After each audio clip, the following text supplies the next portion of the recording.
그대는 겨울이 오기 전에 속히 내게로 오라. 감옥에 갇혀서 이제 곧 사형장으로 끌려가야 할 사도 바울이 죽기 전에 그의 영적 아들 디모데를 보고 싶어 부르는 말이었습니다. 바울은 그토록 간곡하게 디모데를 부르면서 세 가지를 부탁했습니다.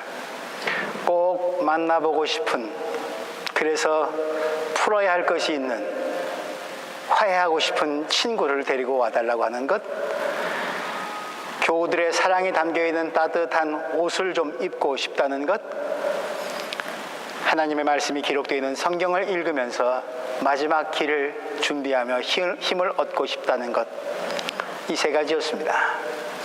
임종을 앞둔 바울의 바람, 결코 거창한 것들이 아니었습니다. 지극히 단순했습니다.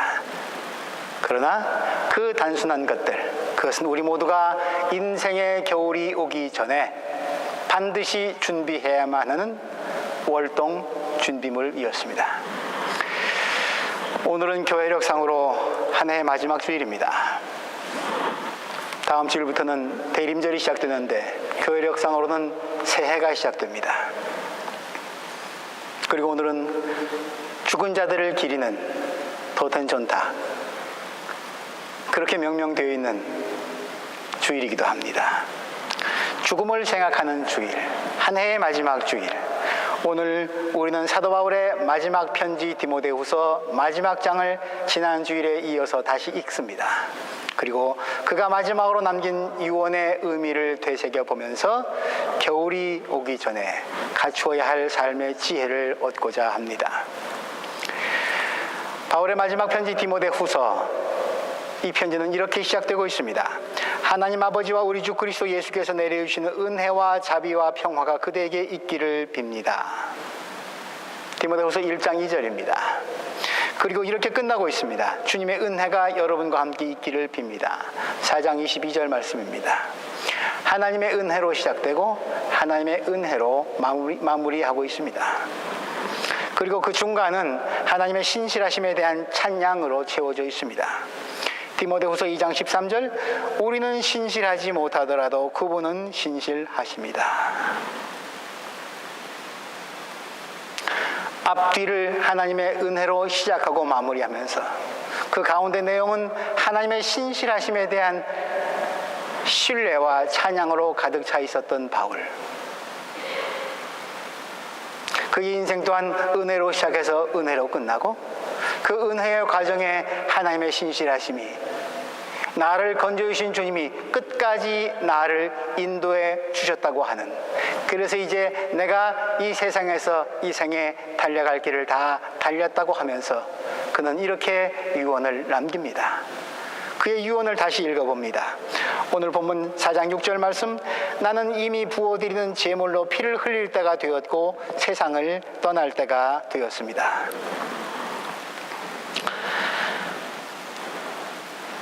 헬라어 원문 성경을 보면 이 떠난다고 하는 말을, 죽는다고 하는 말을 아날리시스, 죽음을 바울은 아날리시스 이렇게 표현합니다. 이 말의 더 정확한 본래 뜻은 배가 항구를 떠날 때, 출항할 때 아날리시스, 배가 떠난다, 항구를 떠났다 할 때 이런 단어를 썼다고 합니다. 예수 그리스도를 만난 다음에 그의 삶이 완전히 뒤집어져서 복음 전파를 위해서는 수도 없이 배를 타고 또 타고 또 타고 갈아타면서 고난 가득했던 선교 여행을 했던 바울. 그는 배를 타고 항구를 떠날 때의 마음, 선교지를 향해서, 다음 선교지를 향해서 출항할 때의 마음, 그런 느낌이 어떤 것인지 잘 알고 있었을 것입니다. 그때의 상황을, 그때의 마음을 기억해냈던 것일까요? 그 떠남과 출발을 기억하고 다시 새겨보고자 했던 것일까요? 그는 죽음을 배를 타고 떠나는 것, 다른 항구를 향해서 출발하는 것, 그렇게 죽음을 이야기하고 있습니다. 닻을 올리고 매어 있었던 밧줄을 풀고 항해에 나서는 것, 그게 죽음이다. 그렇습니다. 바울에게 죽음은 끝이 아니라 새로운 시작이었고 출발이었습니다. 그렇게 생각한다면, 만일 우리가 그렇게만 생각할 수 있다면 죽음은 슬픔과 절망의 시간이라기보다는 기쁨과 흥분의 시간, 오히려 기대가 되는 항해에 이르는지 모릅니다.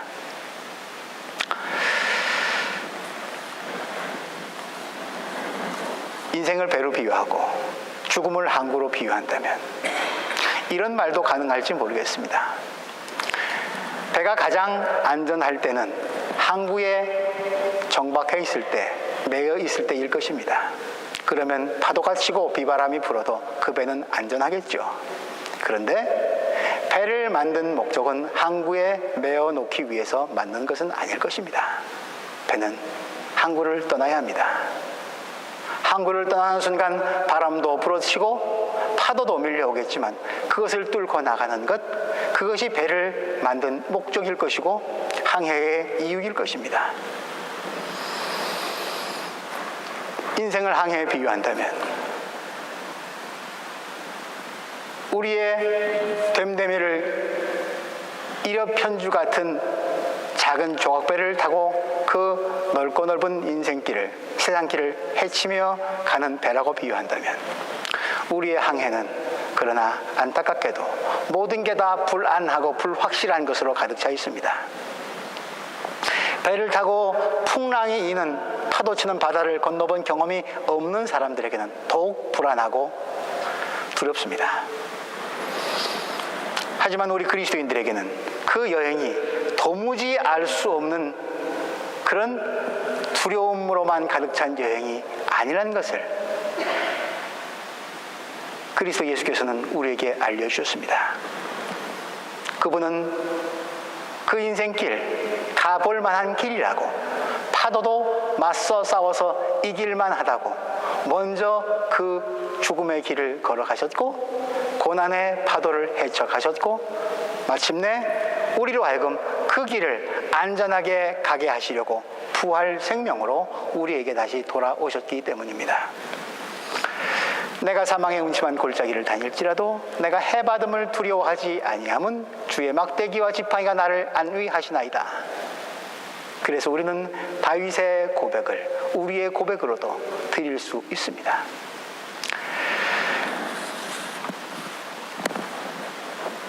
항해길을 나서는 우리, 바울처럼 담대하진 못할지라도 그렇게 충실하게 하나님을 기쁘게 하는 삶의 내용으로 채우지는 못할지라도 그래도 최선을 다해 살아보려고 하지만 자꾸 넘어지는 나 자신을 발견하게 됩니다.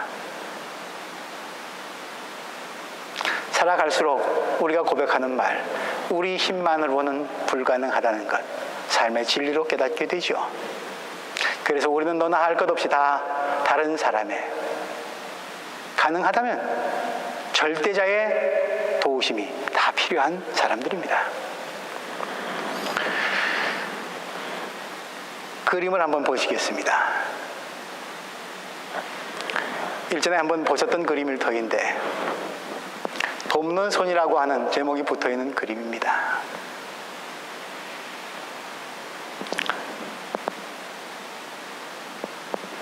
배가 출항을 했습니다. 이제 바다를 건너가야 합니다.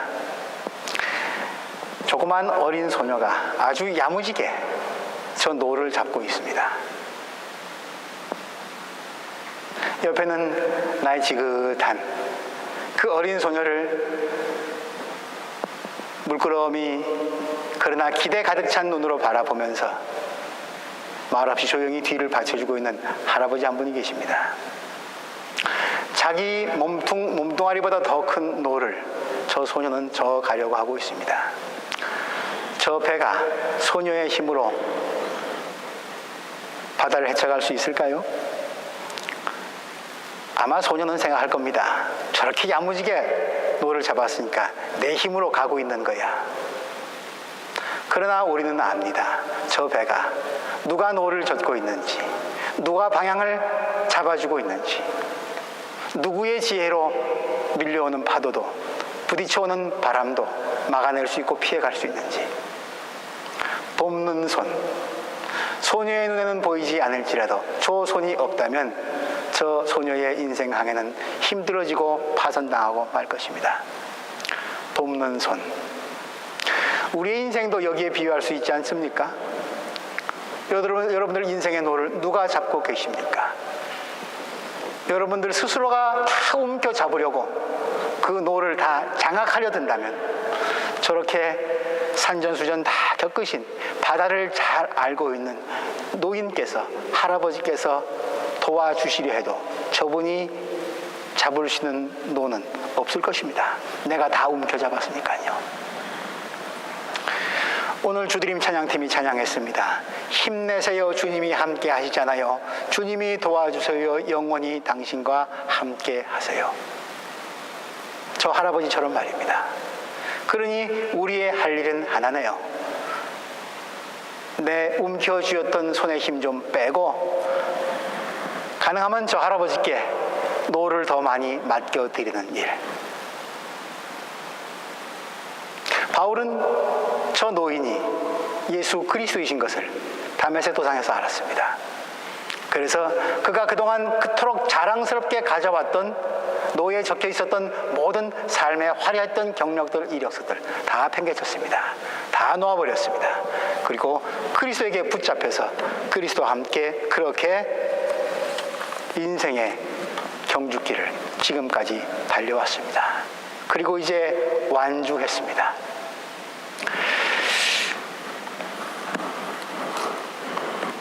달려오면서 바울은 이런 간증을 남깁니다. 인생이 마라톤에 비유한다면 그 마라톤 길 결코 쉽게 끝나는 길 아니죠. 숨이 턱에 차오르고 포기하고 싶을 때도 있었을 것입니다. 그런데 주님께 노를 맡겨드린 다음에 바울은 자기의 인생을 이렇게 고백합니다. 갈라디아서 2장 20절, 나는 그리스도와 함께 십자가에 못 박혔습니다. 이제 살고 있는 것은 내가 아닙니다. 그리스도께서 내 안에 살고 계십니다. 저 할아버지처럼 말입니다. 그리스도께서 노저가 주시기 때문에 나는 그저 그 흥에 맞춰, 그리스도의 흥에 맞춰 나는 거기 얹혀갈 뿐입니다.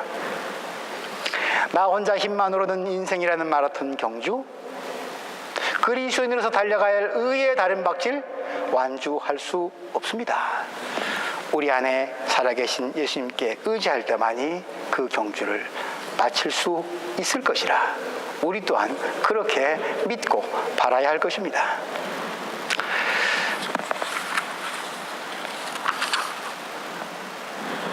그럼에도 불구하고 바울은 이제 그 그리스도와 함께 했던 다른 박질, 그리스도 때문에 힘이 솟구쳤던 다른 박질, 이제는 다 마쳐야 할 죽음 앞에 서 있어야만 될 그런 운명에 도달했습니다. 며칠 지나지 않아서 바울은 미친 황제 네로 앞에 서게 될 것입니다. 사형장의 이슬로 사라져가는 그의 인생, 암만 그리스도께서 함께 동행해 주셨다 할지라도, 절대자가 노를 잡고 배를 운전해 주셨다 할지라도 사형장의 이슬로 사라진다? 그의 인생, 그 실패지 뭐 성공 아니구만, 그렇게 바라보는 시각도 있을 것입니다. 그런데 바울, 죽음을 출항으로 떠남으로 보았던 바울, 죽음 이후의 이야기도 다르게 보고 있습니다. 바울은 죽은 후에 생명의 면류관을 받게 될 것이라 그렇게 증언합니다. 나는 선한 싸움 다 싸우고 달려갈 길 마치고 믿음을 지켰습니다. 여기까지 왔습니다. 주님 덕분에 이제는 나를 위해서 의의 면류관이 마련되어 있으므로 의로운 재판장이신 주님께서 그날의 것을 나에게 주실 것이며 나에게만이 아니라 주님께서 나타나기를 사모하는 모든 사람에게도 주실 것입니다. 우리는 사도 바울의 유언, 특별히 뒷부분, 그 말은 우리를 위해서 남겨주신, 우리도 다 마지막 때가 있을 터인데 우리도 이런 말을 남길 수 있을 것이라고 하는 희망을 갖게 합니다. 나에게만이 아니라 주님께서 나타나시기를 사모하는 모든 사람에게도 주실 것입니다. 무엇을? 의의 면류관을. 역사책을 뒤져보면 네로 황제, 기타 로마의 장군들, 폭력으로 역사를 더럽히고 어지럽혔던 모든 세상의 군주들, 힘 있는 자들의 이름들은 역사책에 또렷이 아주 자주 등장하고 있습니다. 어떤 역사책을 보더라도 사도 바울, 그의 이름 찾아보기 힘듭니다. 네로가, 폭군들이 더 그럼 인생을 의미 있게 살고 역사를 바르게 걸어왔던 것일까요? 우리는 압니다.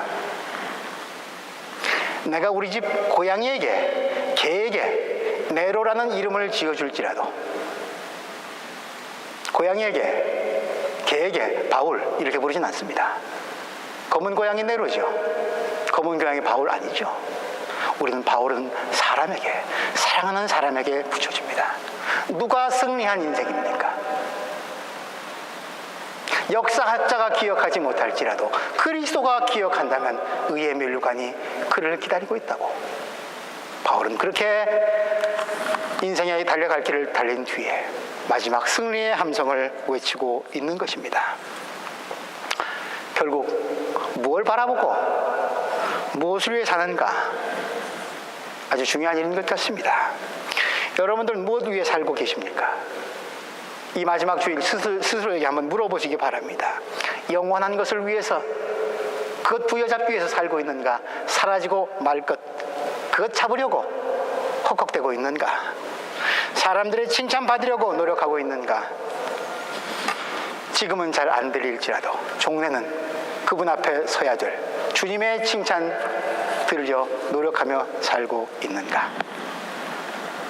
그러므로 내가 선한 싸움 다 싸우고 나의 달려갈 길 마치고 믿음을 지켰으니 이제는 나를 위해 의의 면류관이 마련되어 있다고 하면서 그날을 준비하는 사도 바울의 마지막 작별 인사, 이것은 디모데뿐 아니라 지난 2000년 세월 동안 예수 그리스도를 따르며 믿음의 길을 가려는 수많은 그리스도인들에게 영적인 감동과 도전, 그리고 새로운 힘을 주는 말씀이었고, 지금 여기 모여있는 우리 모두가 간직해야 할 메시지이기도 합니다.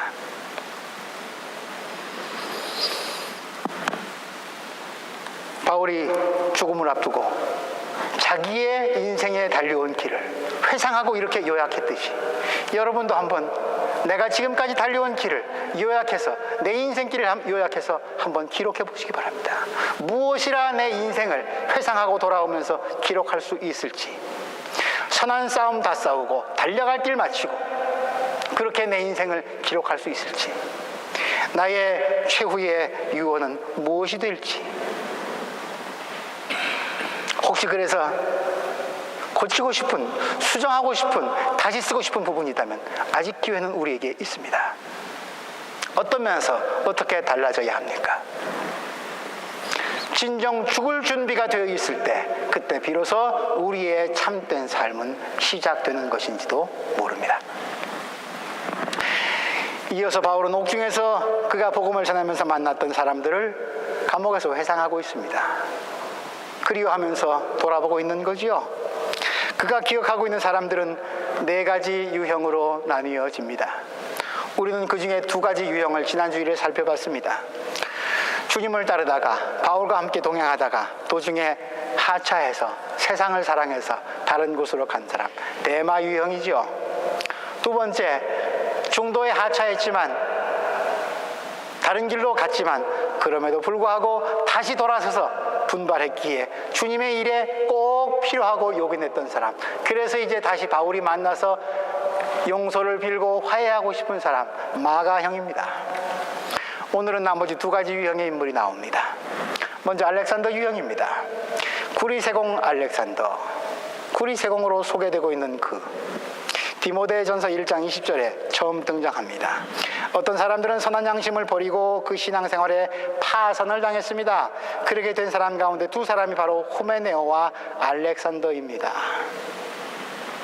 바울이 생애 마지막 순간에 그의 영적 아들 디모데에게 유언처럼 들려주고 있는 말씀들이라는 것을 고려해 볼 때, 바울 나에게 알렉산더 그는 많은 해를 입혔다, 이런 증언은 아마 바울이 지금 감옥에 갇히는 데 있어서 주도적인 역할을, 그가 하지 않았는가, 이런 추측을 가능하게 합니다.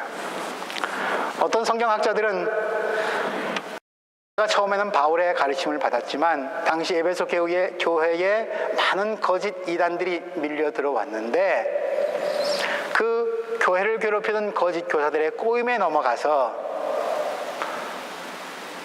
참 복음을 오히려 멀리하고 적대시하면서 믿음의 길에서 떨어져 나가 그 거짓 교사들의 우두머리가 되고자 그렇게 애를 썼고, 그러다 보니까 바울이 적처럼 느껴져서 그를 잡는데 앞장섰다, 그렇게 기록하는 학자들도 있습니다. 우리는 알렉산더의 상황이 바울과 알렉산더의 만남과 헤어짐이 어떤 상황이었는지 구체적으로 알 수는 없지만 바울을 무척 힘들게 했던 것만은 사실인 것 같습니다. 그럼에도 불구하고 바울은 그에게 피해를 준 사람의 마지막 결과를 이렇게 얘기하고 있습니다. 그놈, 내 손으로 어떻게 내 눈에 흙이 들어가기 전에 어떻게든지 처단하고 결단내고 말 거야 가 아니라 주님께서 그의 행위대로 갚으실 것입니다. 알렉산더의 운명은 주님의 손에 달려있다고 그렇게 디모데에게 말하고 있습니다. 개인적인 보복이나 안갚음, 바울은 사양했습니다. 피했습니다. 원수 갚는 것은 내가 할 일이니 내가 갚겠다고 주님께서 말씀하신다. 로마서 12장 19절 바울의 기록이기도 하고 신명기 32장 35절 모세로부터 들은 말씀이기도 합니다. 그러나 한편으로 바울은 디모데에게 이제는 디모데마저도 위협에 처할 수 있을 가능성이 있으니까 디모데에게 그를 조심하라고 경고하고 있습니다.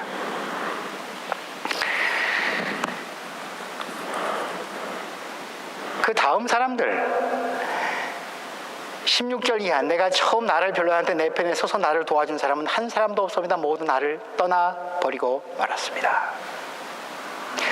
두 종류의 사람이 등장합니다. 하나는 바울을 떠났을 뿐 아니라 복음마저도 저버리고 복음을 반대했던 사람입니다. 그에게는 주님께서 심판해 주시기를 맡깁니다. 그리고 나머지 후자, 내가 외로울 때, 내가 괴로움 당할 때, 내가 힘들 때 나를 좀 도와주고 변호해 주기를 싶어 할 때 그때 인정머리 없이 은혜도 저버리고 떠났던 사람, 그들을 기억하는 바울의 표현은 다릅니다. 알렉산더에게는 주님께서 갚아주실 것입니다 라고 표현했음에 비해서 개인적인 섭섭함을 남겼던 사람들, 그들에게는 허물이 돌아가지 않기를 빕니다. 사도 바울의 마지막 순간에 그가 만났던 사람들을 돌아보면서 그를 이렇게 해주시기 바랍니다. 그가 이렇게 되었으면 좋겠습니다. 내가 그들 앞에 이렇게 서기를 바랍니다. 남기를 바랍니다. 사도 바울의 심정을 한번 헤아려 보시기 바랍니다. 개인적인 피해를 넘어서서 말씀을 적대시하고 말씀에 해를 입힌 자 하나님께 맡깁니다. 그러나 내가 원망을 갖고 섭섭함을 갖고 그렇게 가지 않아도 될 사람 용서하고 너그럽게 대합니다. 그들에게 허물이 돌아가지 않게 해주세요. 하나님, 내가 다 받아들이고 내가 감사 안고 갑니다. 동료 그리스도인들이 정작 나서서 좀 도와줘야 할 때 저버리고 떠난다고 하는 것, 배반의 아픔인데 얼마나 슬픈 일입니까? 그런데 저들에게 허물을 돌리지 않기를 바라는 사도 바울의 심정, 보복이 아니라 연민과 인정의 말이었죠. 여러분들이 마지막 남긴 말씀은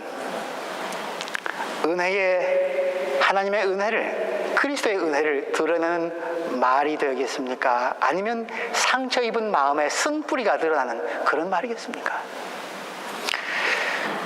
이런 질문을 늘 스스로에게 물어보면서 겨울이 오기 전에 겨울을 준비하는 일, 오늘을 사는 그리스도인의 지혜가 아닐까 합니다. 어떤 말들이 나의 유산이 될 것인가? 살아가면서 우리가 배울 수 있는 것들은 많지만 그 중에 하나는 사람들로부터 옆에 사람들로부터 너무 많은 것 기대하지 않는 게 좋다는 것입니다.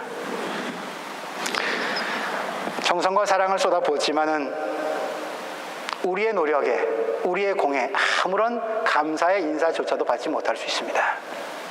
심지어 하기는 내가 했는데 칭찬은, 공은 저놈이 받기도 합니다.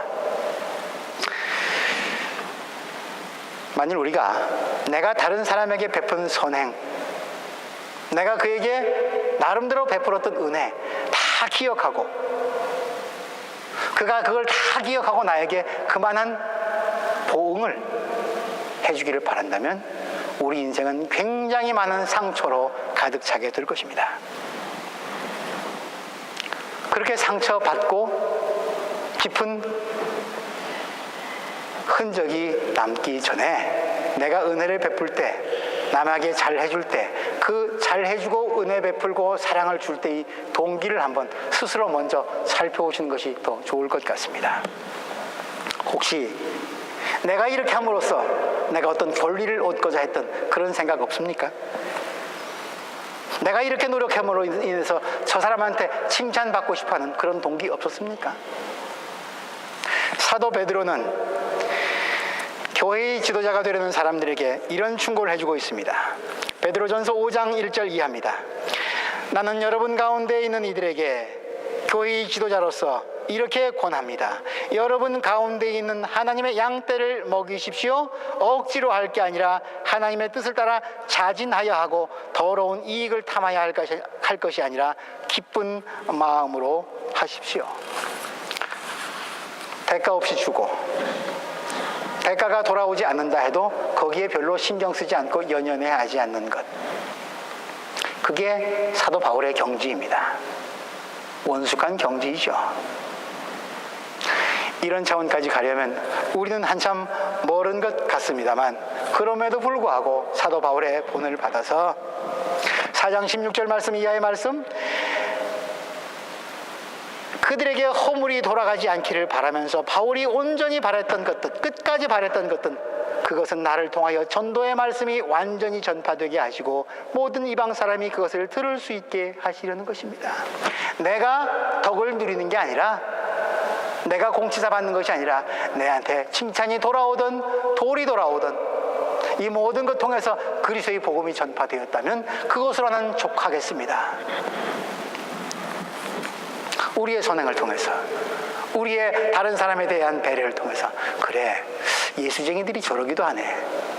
그 후에 그가 나에게 인사하지 않는다 할지라도, 애는 내가 썼는데 공은 저 사람이 받는다 할지라도, 그런 나의 작은 선행으로 인해서 예수께서 찬양받으시고 하나님이 인정받으셨다면, 교회의 존재 이유가, 필요성이 부각되었다면 그것으로 족할 줄 아는 사람, 그게 진짜 겨울을 준비하는 그리스도인이라 생각합니다.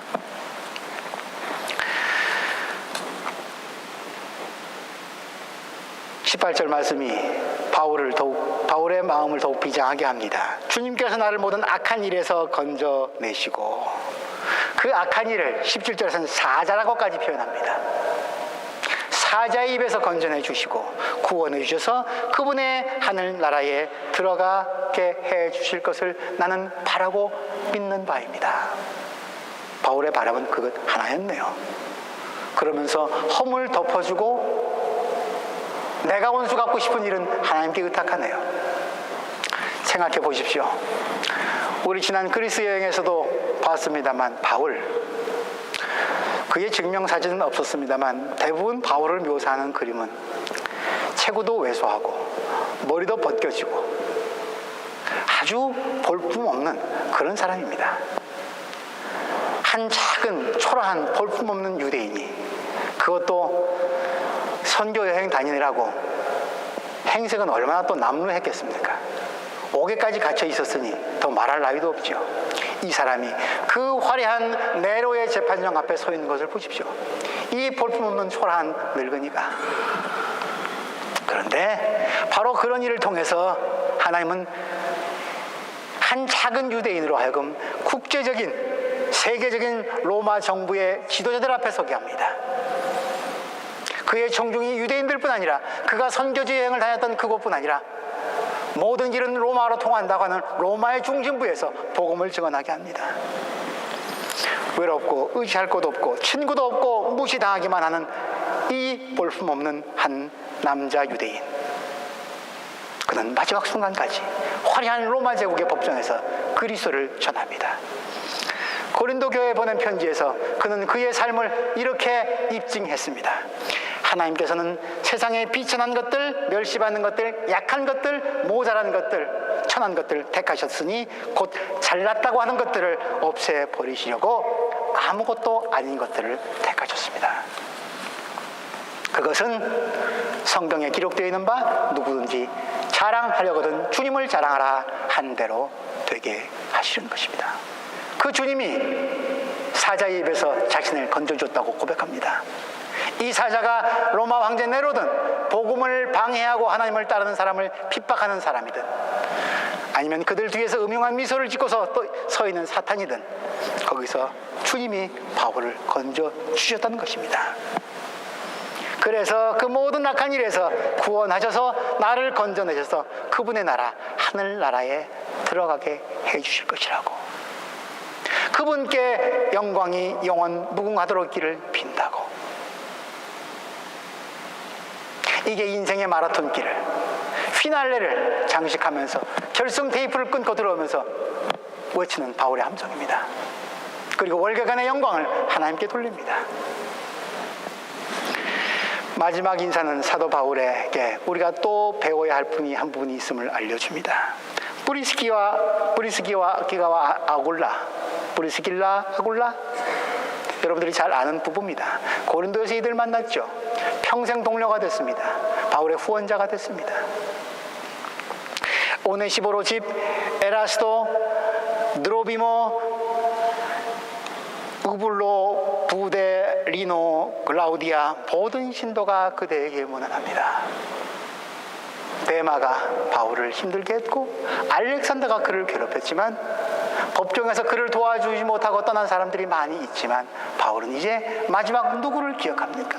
나를 불편하게 해줬던 사람도 있지만 그러나 아니, 그보다 나와 함께 이 길을 달려왔던, 내가 신세를 지고 은혜 입었던, 내가 고마워해야 할, 그리고 내 일을 그들에게 넘겨줘도 내가 결코 불안하지 않을 그런 좋은 것들이, 복음의 일꾼들이 나한테는 더 많이 있습니다. 나를 깎아먹으려던 사람도 있지만 아니, 나에게 보태준 사람이 더 많습니다. 그래서 내 인생은 플러스 인생입니다. 그 얘기입니다. 배반자와 반역자와 불신자도 있지만 그보다 더 많은 충성되고 신실한 증인들이 훨씬 더 많다는 사실을 바울은 분명히 기억하고 있습니다. 그리고 그 맡은 바 일에 충실할 것을 당부하고 있습니다. 우리의 인생도 그러하지 않습니까? 상처만 기억하지 마시기 바랍니다. 나를 힘들게 하는 사람들만 자꾸 또렷하게 생각하지 않으시기 바랍니다. 더 많은 사람들이 나를 이 세상에 보내주신 부모로부터 시작해서 지금 나와 더불어 있는 모든 사람들, 그 중에 더 많은 사람들이 내게 피해준 사람보다 은혜 입힌 사람이 더 많습니다. 우리가 그 은혜를 잊어먹어서 탈이죠. 그리고 내가 베푼 은혜만 기억해서 탈이죠. 내가 베푼 은혜는 물에 흘려보냅시다. 남에게 입은 은혜는 돌에 새깁시다. 그렇게 살면서 사도 바울처럼 우리 생의 마지막 인사, 내가 환난도 당했지만 환난의 한가운데서 내 인생의 노를 잡고 운전해 주신 분 그리스도이십니다. 그분께서 나를 영원한 나라에 인도하실 것입니다. 나는 의의 면류관이 나를 기다리고 있습니다. 그리고 세상에 있는 동료들이요, 나에게 해를 끼친 사람들도 있지만 그런 사람들이 세상에 있음을 주의하십시오. 경계하십시오. 그러나 더 많은 사람들이 하나님의 일꾼으로서 여러분 곁에 천사처럼 서 있음을 분명히 기억하시기 바랍니다. 그리고 마지막 날에 이를 때까지 의의 다른 박질, 최선을 다해서 경주하면서 하나님께만 영광을 돌려드리는 그런 삶 살아가시기 바랍니다. 디모데에게 부탁하는 말이고, 이제 자기가 떠난 뒤에 그 자리를 메꿔주어야 할 디모데가 가져야 될 목회 철학을 그렇게 얘기해주고 있습니다. 그리고 이것은 오늘 이 땅의 많은 교회들이, 많은 목회자들이 보고 배우고 실천해야 할 목회의 덕목이기도 합니다. 우리 교회 또한 그렇습니다. 47년을 달려왔습니다. 그동안 많은 어려움도 있었고 쓴뿌리도 있었지만, 그러나 그것을 기억하고 새기는 일, 우리 앞으로의 역사를 위해서 중요한 일일 것입니다. 그러나 그보다 더 많이 이 땅에 교회의 뿌리를 내릴 수 있도록 은혜로 우리를 심어주시고 지금껏 자라게 해주신 하나님의 더 크고 이루어야 할 은혜를 손꼽아 헤아려 보는 일. 그래서 그 은혜의 바다에 하나님이 함께 하신다면 앞으로 몰아쳐올 21세기의 폭풍이 어떠할지라도 교회는 교회의 뿌리를 가지고 든든히 이겨내고 지켜낼 것이라고 하는, 이 땅에 하나님의 나라를 반드시 교회를 통해서 이루실 것이라고 하는 확신을 갖고 50년을 향해서, 아니 그 이후의 역사를 향해서 전진할 수 있을 것입니다. 바울의 마지막 인사를 기억합니다. 주님께서 그대의 영과 함께 하시기를 빌며 주님의 은혜가 그대와 함께 있기를 빕니다. 주님의 은혜가, 주님의 영이 베를린 기독교 한인교회와 이곳을 섬기는 모든 교우들에게 함께 있기를 빕니다. 그렇게 겨울을 준비하시는 복된 성도들 되시기를 기원합니다. 하나님, 겨울바람이 무척 차갑습니다. 우리의 피부에 닿는 바람의